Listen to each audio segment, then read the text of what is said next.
society, kahit ano bang antas mo dito sa Pilipinas, mahirap, mayaman, may kaya, sa gobyerno or privado, dapat tayo lahat tindigan natin ang Pilipinas. Piliin natin ang Pilipinas. Ang laban natin sa West Philippine Sea, ganyan din.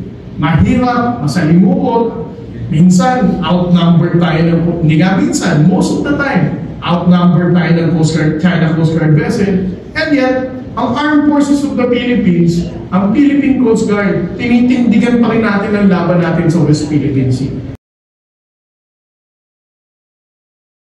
Commodore, you discuss about the trolls na pro-China. Sir, meron gumawa ng fake account ninyo, nakapangalan din po sa inyo, same profile picture sa Twitter or sa X. Sa reaction nyo sa sa very desperate action ng mga trolls na to na pro-China? Alam mo itong mga trolls, hindi ko alam kung nakakasingil. Di ba? Or talagang ganito ka-desperado na para may bonus para gumawa ng fake account. So, talagang they came that low, no? Gumawa ng isang fake account, ipangalan sa akin, tapos mag-tweet ng kung ano-ano. Pero ako, sabi ko nga, meron dalawang uri ng trolls. Yung unang uri ng trolls, yung mga kababayan nating Pilipino, baka sabihin nyo, paano mo nalaman Pilipino, Commodore J? Nagtatagalog eh, di ba? Tagalog na Tagalog yung pagkakasabi, hindi naman in-check na Tagalog. Ang unang kategoriko ng trolls, yung mga Pilipino na para sa akin soulless entity. Kumbaga, ginagawa lang nila yan kasi kailangan lang talaga nilang makasingil, makabuhay ng pamilya. Sa akin, okay na ako dyan. Mag-quits na tayo dyan dahil the mere fact na tumatanggap ka ng sweldo galing sa China, may foreign direct investment, no? Nag-i-invest sa China, sa mga trolls natin dito na nakatambay sa bahay, imbis na nagka-counter strike o nagwa-ragnarok na online, ako na lang tinutroll.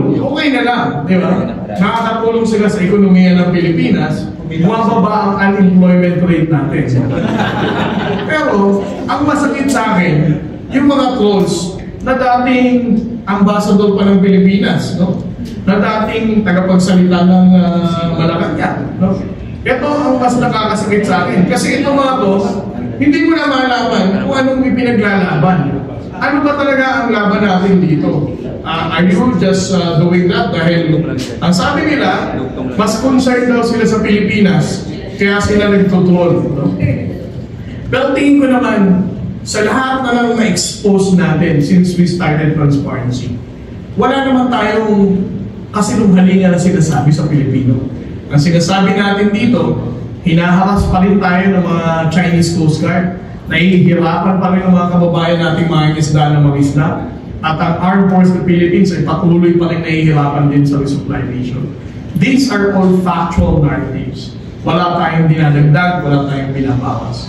Ngayon, kung ikaw, dati kang empleyado ng gobyerno at sasabihin mo, ang ipinapakalat ko daw ay puro kasinungalingan, ang ipinapakalat ko daw ay magdudulot ng gera, tingin ko may mali ka na talaga. No? Pero ang recommendation ko nga sa ating mga second category of troll na dating gobyerno, parte ng gobyerno ng Pilipinas, kasi may mga edad na rin ito mga to. Para sa akin, para malaman nila kung tama ginagawa nila, ang recommendation ko sa kanila magpatawag ng family reunion. Family reunion, tapos kung meron na silang apo, meron mga kabataan sa family nila, tanongin nila isa-isa kung talagang they are still making sense, no? Sa pakikipaglaban sa West Philippine Sea or sa pagsuko ng West Philippine Sea. Kasi ako, naniniwala ako ang laban natin sa West Philippine Sea, it will go beyond my generation. Kung hindi man natin manasan ang success ng ating fight for the West Philippine Sea, sa ginagawa nating transparency na to, creating awareness sa susunod na saling lahi ng Pilipino, alam natin na may magtutuloy ng laban natin.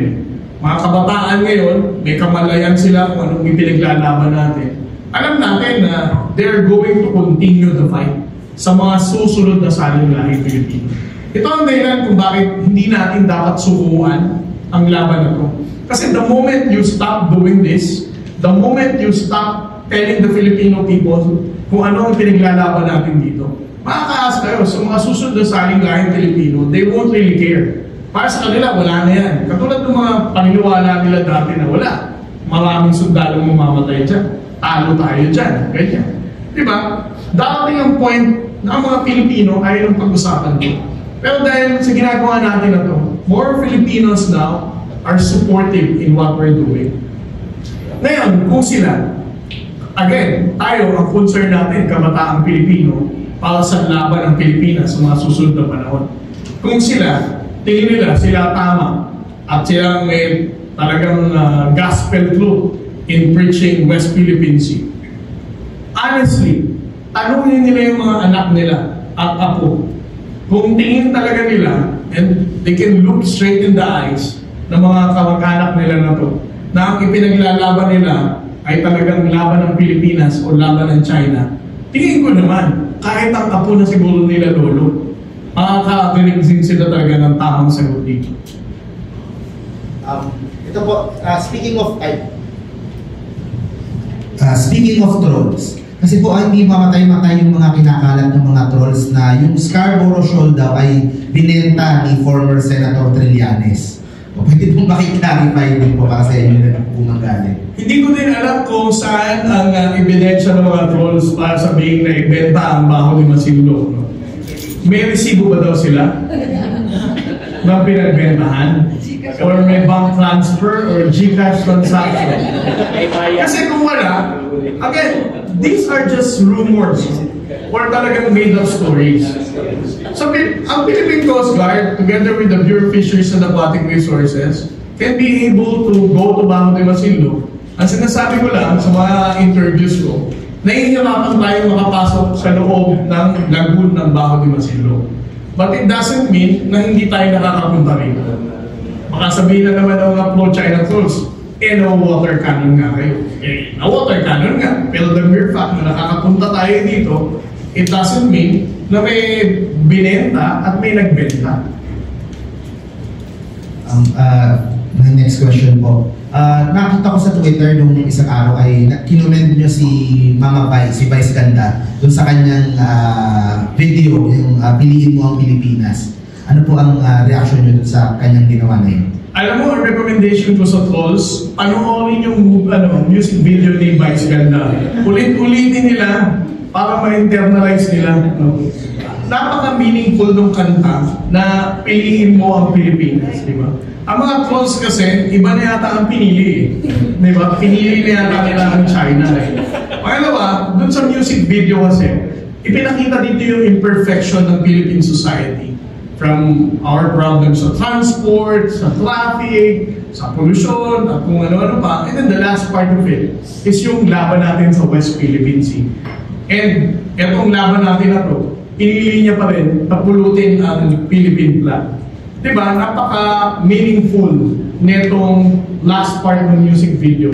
Na despite of the water cannoning, despite of the problem netong transportation natin na to, maalikabok, mauso, polusyon, magulo, maingay, pinipili pa rin niya ang Pilipinas. Di ba dapat ganyan naman tayo bilang Pilipino? Yeah. Tingin ko naman, karamihan sa inyo, if not all, nakalabas na ng Pilipinas. Pero nakabisita ng Japan, Australia, or kung ano pang bansa dito. Pero mas excited pa rin kayong bumalik ng Pilipinas. Di ba? Despite of the noise, despite of the traffic, mas pipiliin pa rin natin ang Pilipinas. Ito ang pinaka gusto kong part ng music video na yun, na parang ang hirap mahalin nga daw ng Pilipinas. Ang hirap ipaglaban. And yet, kahit anong gawin mo, parte ka na ng Pilipinas eh. Kailangan mo na lang mahalin to. Parang nanay mo yan eh. Kahit ilang beses kang pagalitan ng nanay mo dahil, ewan mo, siguro, makagaling nanay mo. Pero nanay mo pa rin yun eh. Di ba? At the end of it, nanay mo pa rin, anak ka pa rin niya. Tayo, kahit anong imperfection ng Philippine society, kahit anong antas mo dito sa Pilipinas, mahirap, mayaman, may kaya, sa gobyerno or privado, dapat tayo lahat, tindigan natin ang Pilipinas. Piliin natin ang Pilipinas. Ang laban natin sa West Philippine Sea, ganyan din. Mahirap, masalimuot, Minsan, outnumber tayo ng, hindi nga minsan, most of the time, outnumber tayo ng China Coast Guard vessel. And yet, ang Armed Forces of the Philippines, ang Philippine Coast Guard, tinitindigan pa rin natin ang laban natin sa West Philippine Sea. Ito ang mensahe ng music video ni Vice Ganda. Kaya I recommend, no, sa mga pro-China polls, panoorin nyo si Vice Ganda.